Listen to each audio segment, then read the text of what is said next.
Hey, hello guys, my name is Mia Marie, and you are currently watching my Synastry Compatibility series where I go through all the 12 signs, sun signs, and how they get along. Now, as a general disclaimer, we reference so much more than just the sun sign for compatibility, but the importance of the sun and understanding someone's sun sign and accepting it and supporting it is that the sun sign describes the motives, the behaviors, the experiences that contribute to someone's sense of sanity. So we're not talking so much about what someone needs emotionally or how they flirt or what makes them great in bed, all of those very, romantic topics. We're talking about how to support someone's vitality, someone's sense of self, and someone's healing human journey.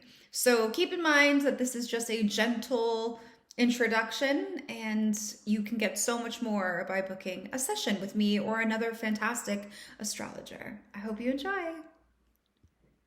Someone who is born with the sun in Leo has come to Earth to self-actualize and self-realize. All of their behaviors, their thoughts, their failures, their successes, everything is an effort to accomplish that mission. Who am I? What is my real personality? What can I do to get the applause and the attention that I deserve? They take, being the second fire sign, they take the identity that Aries has established and they create a personality that they market and then they perform it. Now, Leo always runs the risk of adjusting themselves and their tone to get the standing ovation. But what ends up happening is as they're trying on all these different faces and they're getting approval, they still don't feel like they're being seen and valued and appreciated, and so it can create some dissonance in their younger years. As they get older, they have to practice a different type of strength. Aries is physical strength, Leo is mental strength, committing to staying with oneself, developing one's skills, paying attention to their urge and desire for creativity. It's a very creative sign. It's represented by the sun, and the sun is what gives everything on earth life. It is vitality. And so their sanity is closely tied with their ability to create something or perform something or even try to children. Leos are, generally speaking, really good with children because, again, going back to that wound around joy and being appreciated, they know what a child needs innately to thrive. And so they will often be the number one supporter of a child in whatever endeavor that they choose. They show up, with the signs, or they're the coach, or in any way that they can, they make sure that that child feels the same validation that they expect in their own partnerships and in life. And in fact, it's really good for the spirit, especially if a Leo is kind of feeling down and out, for them to be around kids because it allows their inner child to come out and play. It immediately reconnects them with joy. Children remind them about the lighter side, about the importance of creativity and the importance of engaging, say like with a team. Now with fire signs, again, we're continuing the theme of leadership. So Leos often find themselves in positions of authority and power, and they tend to do pretty well because they carry this nobility, this responsibility to please the crowd, to do what's best for everybody. But Leo is different than, say, Aries because it's a fixed sign, which means that it can be quite stubborn. Once it's made up its mind, once it's committed to something, it can be kind of hard, like Taurus, Scorpio, Aquarius. It can be hard for them to switch directions. They don't like unexpected information. They don't like the plans changing, especially if they're not the ones who initiated it. And they can also be fiercely loyal and protective over the people that they love, kind of like the lion being the king of the jungle. They use their energy and their vitality, of course, to have fun and throw parties and celebrate life, but they will also protect life. They're very scary. They have a hot temper once pushed. But that fixed quality can often lead Leo, I've seen, it can lead them to stay in places longer than they need to. Like, so long as they're getting some kind of recognition or approval, if they're getting something out of the transaction, then they will stay in the relationship or they'll stay in the job, even though it's not something that they really like or find fulfilling, something that is completely devoid of creativity, for example. As I briefly mentioned earlier, Leo is a socially oriented sign, which means that when it looks out into the world, it's never just thinking about itself. It's thinking about everybody else too. And they often get irked when they're around people who only think about themselves. Like, for example, I have a lot of Aries energy in my chart, and my cousin has a lot of Leo. And one of her biggest complaints to me is like, it's not all about you. And they'll feel that way towards Aries, Taurus, Gemini. They have the clan mentality of Cancer, where there's a group of people that they are quite comfortable with, that they act as a protector over, but they need groups of people to stay stimulated and to stay engaged. They're not a lone soldier. Leos don't want to be alone. Some deal breakers for Leo. So as I said, they're here to reestablish the relationship with joy, and they're a socially oriented sign. So they judge themselves by how people receive them and how they sparkle in the eyes of others. So if they've worked, say for example, really hard on a creative project and they present it to you and you dismiss them over and over again, if you're someone who's tapped out, if you're someone who is not ever giving, if you're not a cheerleader for them, then eventually they're going to get tired of being let down, because what happens is it stimulates that wound from childhood that they're not doing enough, that they are not worthy enough. Now, they're not going to think about it that way. All they're going to know is that it hurts and it doesn't feel good, and they're going to start going to somebody else for attention, because it's not just like, oh my God, you need attention. It's like, no, that attention means something, and it means something about me to me, and it validates who I am and my personality. So it's not a surface level thing for a Leo. Being acknowledged, being celebrated by someone that they value helps them heal that wound around creativity, and it allows them to show up authentically in life. Not that they should always rely on that, but they shouldn't have a partner who doesn't appreciate their creative efforts. Another thing they don't appreciate is if you're a Debbie Downer, if you're overly emotional, if you are bringing down the vibe. Like the sun every morning, they like to rise, they like to grow, and they like to see that their energy is bringing life and inspiration and motivation and activation to the people around them. So if you're unmotivated, and if you are just sitting here swirling in your head about all of these different things and you're never in the present moment, they're not going to like that either. Leos tend to do a lot, and they do it big. They think that life is one giant act, one giant performance. We're thinking like Jennifer Lopez vibes. And so having a partner who is intimidated or turned off by that type of lifestyle and tells them to play smaller or speak a little lower or to just calm down is not the right person. It's going to kill their pilot light. It's going to depress their energy, their vitality in the long run. Leos are also very prideful. They take pride in what they do, they take pride in who they are, and they take pride in their relationship. So if you're someone who goes out into the world and makes a fool of yourself, if you are a public nuisance, if you embarrass them in any way, they're going to want to create distance from you, and they may even leave the relationship because you are an extension of them in your eyes, and they expect that you will live up to their expectations. And they will also make sure that when they show up to your events, that they are a reflection of you, and they bring their best selves to the table. Someone with their sun in Capricorn has a soul that came to Earth to learn that when you work productively, you learn patience, persistence, and perseverance. Now, something that not a lot of astrologers talk about, which I find completely baffling, is that Neptune was in Capricorn from 1984 until 1998. And this is a huge influence because, yes, Capricorns are hard workers, and they typically, stereotypically, archetypally know who they are and what they want to do. With Neptune here, you can actually get a character that has no idea who they are. It's almost as if they are Piscean, Capricornian characters. You're dealing with a Capricorn who was born in that time. You might notice that they have a hard time establishing an ego or seeing themselves clearly. There is this, it's almost as if when you take a shower and the mirror is fogged and you try to look at yourself, you can't see yourself. That is the Capricorn with Neptune on the sun. So back to Capricorn energy. Capricorn is the third earth sign. It is the most mature. It takes the security and the competence from Taurus. It takes the systems that Virgo has created, and it goes, okay, how do we turn this into a company? How do we sell this? How do we market this? How do we create revenue? How do we provide for the masses? It's a universally oriented sign. These are typically like the bosses because they are focused on order of operations. They like things done in a specific way. They keep a list of things to do and they like to check those things off. They get off to being productive. Capricorn is naturally ruled by the planet Saturn, and that's the planet with the ring around it, which is perfect because Capricorn, Saturn energy, it's all about restriction, constriction, knowing boundaries, exercising boundaries, bending to authority, really wanting a position that gives you authority and power.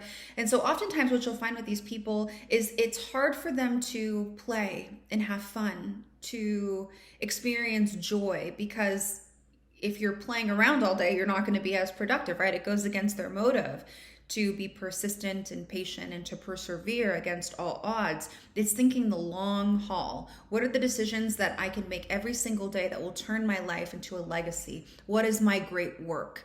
And that is something that will stick with Capricorn their whole lives. Now, something they may not realize is that some of their greatest work is going to be internal. It's going to be something that nobody else sees. They are in so many ways proving themselves to themselves, similar to Taurus, but on a greater scale. The stakes are so much higher. They're in the public eye.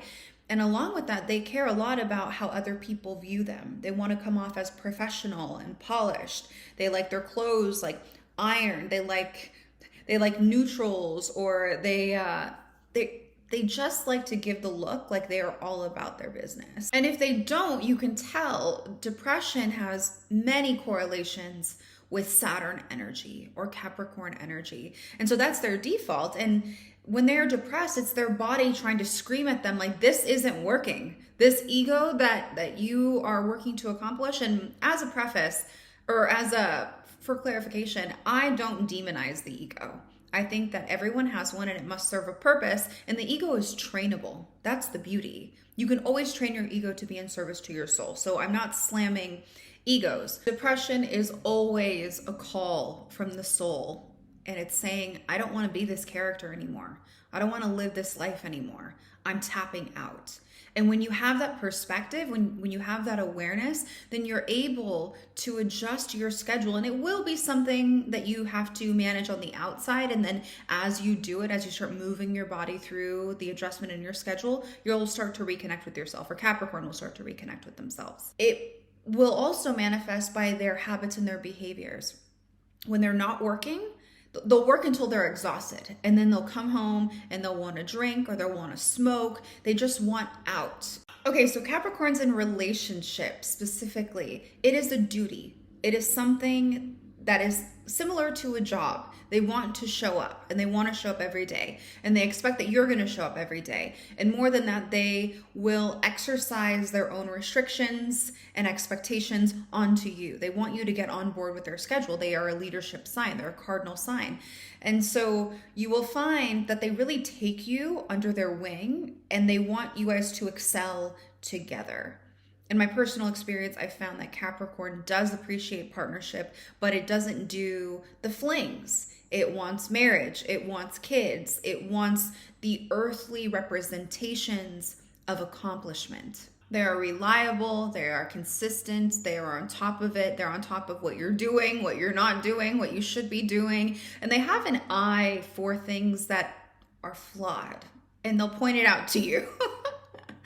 They can kind of have a more serious or stoic attitude towards life, and it's very matter of fact when you're with them. They have this dry quality to their personality that people can find endearing. Now, some deal breakers with Capricorn. If you are not thinking long term, if you don't want a serious relationship, if you don't want to be married or have children or buy a house or grow old together, that is a Capricorn thing, then they will dismiss you quite quickly. They don't want to entertain games, and they don't appreciate when you try and toy with them because they will show up for you. They take life seriously, and they take themselves seriously, which means they also take you seriously, and they expect you to act as a mature grown and responsible adult at all times.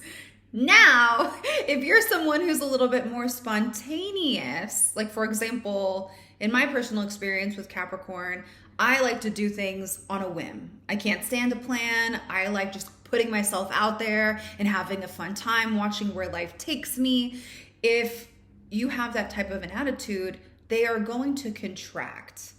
They may get on board depending on their other placements, but there's something inside of them that gets nervous, and they kind of like do this, you know, they don't like it, and they might judge you, and they may call you impulsive. They don't appreciate impulsivity. They don't appreciate things that are done on a whim because it's not well thought out. You're not thinking of the consequences of your actions. What if you get lost? What if you run out of money? What if blah, blah, blah, blah, blah, blah. They're going to name all the cautionary things that you didn't think about as you're trying to bungee jump off of a cliff. Piggybacking on that, they are risk averse. They don't like putting themselves in situations where they may fail, because what does that show about them? What does that prove about them? That means that they aren't this authoritarian character or authoritative character, depending on whichever one they subscribe to, high functioning, low functioning. They don't like to look stupid. They like to come off as someone who can manage the masses. And so they will avoid situations where there is a greater probability that they will fall on their face, or they have a hard time surrendering to the unknown. And they will criticize you for putting yourself in that situation until they see that you have been successful. So if you're someone who enjoys challenge, risk, and thrills, expect to have like a sit-down conversation where it's like, they're the principal and you're the student, and they're like, listen to me. This is the rules. This is what we do. Another thing they won't appreciate is if you don't take your life seriously. If you are not accomplishing things on a daily basis, or if you have nothing to prove for your day or your energy or your effort, they like to show their person off. They like to feel as if they have also won a prize. They are a prize, and so is their person. They like the power couple idea.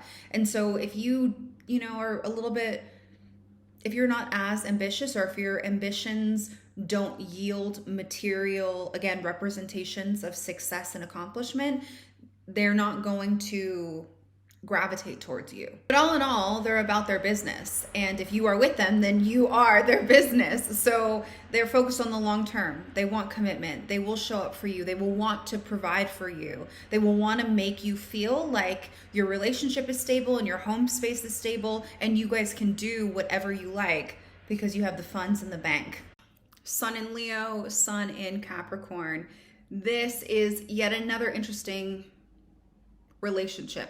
I will say that generally speaking, I don't find Capricorns gravitating towards fire signs. I find them in their life, but they are kind of turned off by the heat. Earth, right? Earth is turned off by the heat. Like, don't burn me out.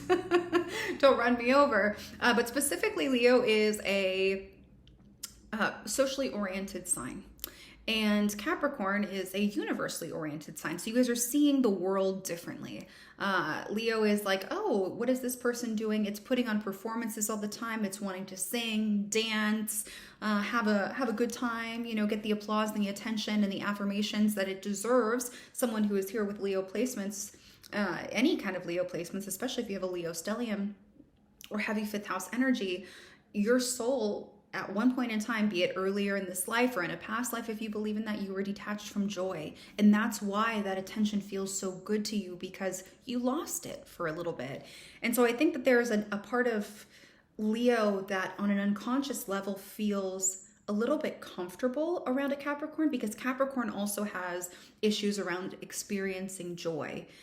If you are always playing around, if you are always just chasing happiness and feel good vibes, you're not going to be as successful as you would be. Capricorns are usually focused on being the best at whatever they're doing. They're focused on a plan, a goal, a to-do list. And so Leo will recognize that Capricorn is driven, but I think it also stimulates like that old wound of like, oh, I don't want to, and I mean this with full respect, Leo will look at a Capricorn and be like, I don't know that I want to do that again. I don't know that I want to be the workhorse. I don't know that I want to be detached from my personality. I don't know that I just want to be known for my blood, sweat, and tears. I want to be known for my smile, right? I want to be known for my energy, for my light. And so Leo will have this very quiet observation of Capricorn, and of course Capricorn will have no idea. And Capricorn is focused on universal things, like what's happening in the world. They're focused on the stock market. They're focused on money. And so the conversations don't exactly jive. Leo wants to talk about social dynamics, what's happening at work, what's happening with their friends, what's happening with their family, what's happening with them. And Capricorn is like, I'm watching the news. I'm paying attention to something else. And so you can create this dynamic where Leo always feels shut down or unimportant or not prioritized. And I'm not saying that Leo is sitting there weeping and crying, but I am saying that Leo is going to go somewhere else to get that interaction because it's important to them. And I think that Capricorn can find that energy to be overwhelming. You know, I think that Capricorn can find gossip or, you know, like the day-to-day interactions to be unimportant in a way. Like, oh, okay, you had this talk with someone and great, what's the point? You know, they might bring it to there. Now, again, if you are a Capricorn with strong, like a Leo moon or a Leo rising, or if you have some Aries or some Sagittarius, you could play really well with the Leo. So again, we're only looking at the sun signs. And speaking of which, Leo is a extroverted sign by default, and Capricorn is an introverted sign by default. So these two operate differently. Capricorn wakes up in the morning and it's ready to go. It's fully charged. And the moment it steps out of the house, it starts draining its energy. Leo, when it wakes up, it's like, sure, I'm rested, but I have to get my body in motion. Leo does not generate energy by sleeping inherently. It generates energy by moving its body, which is why a lot of the time Leos are performers, they're dancers, they're athletes, because they need to do those things in order to keep their pilot light lit. Otherwise it goes out. You always know when a Leo or a fire sign is off their rocker, when they're too stable or they're comfortable being inside. Again, you do have to look at the rest of the chart. You are 10 things, not just one, plus your rising sign. So you could have more introverted planets that allow you to recharge, but they're on different rhythms. And so when Capricorn is doing things to recharge itself, Leo, you know, like say, for example, Capricorn is exhausted on a Sunday night and they want to recharge. They're going to want to sit on the couch quietly and watch TV. Leo is like, oh, you're empty. Let's talk about it. Because that's a stimulating thing for Leo. That's how Leo makes itself feel alive again.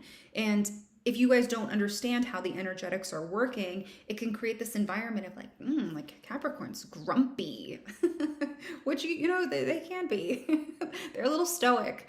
All of the energetics out of the way, let's talk about how these two complement each other. Leo is an excellent cheerleader. When you are in Leo's good graces, they are the loudest applause. They are the loudest voice. They're giving you all of the positive juju that you need. Leo teaches Capricorn how to celebrate life and how to celebrate its accomplishments. Because Capricorn can do something incredible and they'll be like, that was my expectation. I met my expectation, and it stops there. Leo's like, no, let's throw a party. Let's have fun. Let's high five. And so, you know, if Capricorn opens up a little bit and recognizes that it's good to feel good, then they can start to invite these little bits of joy that they would not naturally seek out.